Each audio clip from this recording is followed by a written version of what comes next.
आइए दोस्तों, आज एक टेक्निकल पॉइंट पर बात करते हैं। चूँकि कोविड-19 के एपिडेमिक के कारण कोर्ट्स बहुत दिनों बंद रही हैं, तो बहुत सारे मैटर्स हमारे ऐसे हैं, जिसमें अगर हम सिविल सूट फाइल करते हैं, तो उनका टाइम लिमिटेशन जो लिमिटेशन एक्ट में दिया हुआ है, वो एक्सपायर हो गया है। तो एक ज़रूरी बात ये है कि ऐसे मैटर्स में हमें क्या प्रोसीजर एडॉप्ट करना है। तो आपका ध्यान मैं दिलाना चाहूँगा सीपीसी के ऑर्डर 7 रूल 6 की तरफ। ये प्रोविज़न ये कहता है कि अगर मान लीजिए कोई आप सूट फाइल करते हैं और तो उसमें ये आपको स्पेसिफिकली प्लीड करना पड़ेगा कि आपका सूट विद इन लिमिटेशन किस प्रकार है। यानी you will have to explain as to how your suit is within limitation. तो जो भी आपका ग्राउंड है, अगर आपका सूट लिमिटेशन से बाहर होता है, तो ऑर्डर 7 रूल 6 में ये बात कहनी ज़रूरी होती है। तो अब चूँकि कोविड-19 के कारण कोर्ट्स बंद रही हैं,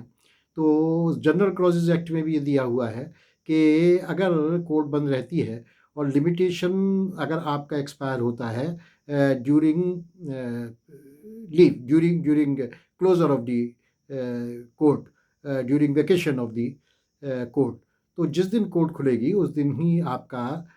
लिमिटेशन का लास्ट डे कंसीडर किया जाएगा। तो लिहाजा जनरल क्लॉज़ेज़ एक्ट के अकॉर्डिंगली आप ये इसमें कह सकते हैं, ऑर्डर 7 रूल 6 में आपको राइट है ये कहने का कि भई चूँकि हमारा जो लिमिटेशन था वो 3 साल का या जो भी आपका है या 12 साल का, वो एक्सपायर हुआ during the vacation when court was closed due to कोविड-19 एपिडेमिक। तो ये प्लीड करना आपको ज़रूरी है, क्योंकि ऑर्डर 7 रूल 6 की जब बेयर एक्ट की आप लैंग्वेज देखेंगे, तो उसमें कहा गया है कि आप अगर लिमिटेशन से एग्ज़म्पशन लेना चाहते हैं, आप ये एक्सप्लेन करना चाहते हैं कि क्यों with in limitation suit file नहीं हो सका है, तो आपको ऑर्डर 7 रूल 6 में ये एक्सप्लेन करना होगा। ये सही है कि लिमिटेशन से अगर बार्ड होगा सूट तो ख़ारिज किया जा सकता है, लेकिन कुछ सरकमस्टांस में आपको लिमिटेशन में एक्सटेंशन मिल जाता है।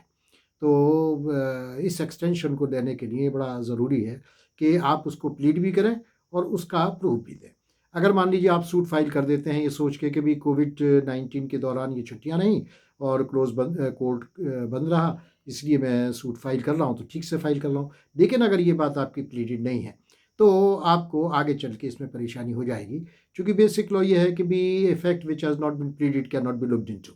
तो ये बड़ा ज़रूरी है कि आप ऑर्डर 7 रूल 6 को पढ़ें और ये देख लें, चूँकि कोविड-19 की छुट्टियों के बाद बड़ी प्रॉब्लम आने वाली है, जब ये कोर्ट खुलेगा कि भई हमारा लिमिटेशन ड्यूरिंग सूट एक्सपायर हो गया है। तो बड़ा केयरफुल रहना है और कुछ नहीं करना, सिर्फ़ इतना है कि आपको प्लीडिंग्स में एक पैराग्राफ में ये एक्सप्लेन करना है कि आपकी लिमिटेशन कब एक्सपायर हो गई और आप on the last date of limitation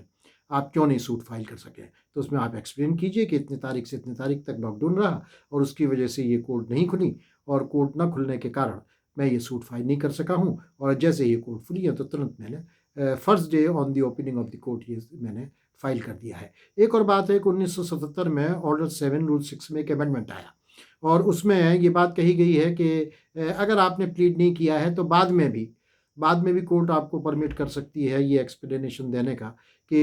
as to why suit could not be filed within limitation period. So if you want to explain the reasons as to why the suit could not be filed within limitation, you are empowered to seek the permission of the court or give the explanation to the court that actually due to these reasons I could not file the suit within limitation, and court has discretion to consider your suit within limitation. लेकिन अब इसमें एक दिक्कत आती है कि भाई बाद में आके एक्सप्लेनेशन दें, टेक्निकल बात आती हैं, अमेंडमेंट आपको कराना पड़ेगा और बहुत अगर टाइम गुजर जाएगा तो ये भी होगा कि भाई आपने विद इन रीजनेबल टाइम ये क्वेश्चन नहीं कोर्ट के सामने रखा। तो इन नटशेल मेरी जो आपको एडवाइस है वो ये है कि जब कोविड-19 के बाद आपकी सिविल कोर्ट खुलती है और अगर आपका लिमिटेशन ड्यूरिंग वेकेशन ख़त्म हुआ है, तो आप एक पैराग्राफ अपनी प्लीडिंग में ये ज़रूर लें कि भई चूँकि कोविड-19 के इम्पैक्ट के कारण कोर्ट बंद थी और इस दौरान 2 या 3 महीने या 4 महीने हमारे काम नहीं हुआ है कोर्ट में, तो लिहाज़ा जैसे ही ये कोर्ट खुली है, तुरंत मैं ये अपना सूट फाइल कर रहा हूँ। तो ये बात मैं आपसे शेयर करना चाहता था, क्योंकि ये टेक्निकल डिस्कशन बहुत से मेरे साथी एडवोकेट मुझसे करते भी हैं, तो मैंने सोचा कि आप सबके साथ ये बात मैं शेयर करूं, जो बड़ी इम्पोर्टेंट है और रेलेवेंट भी है। धन्यवाद। आज इतनी ही बात, और फिर कभी किसी और टेक्निकल पॉइंट के बारे में बात करेंगे अगली वीडियो में। धन्यवाद।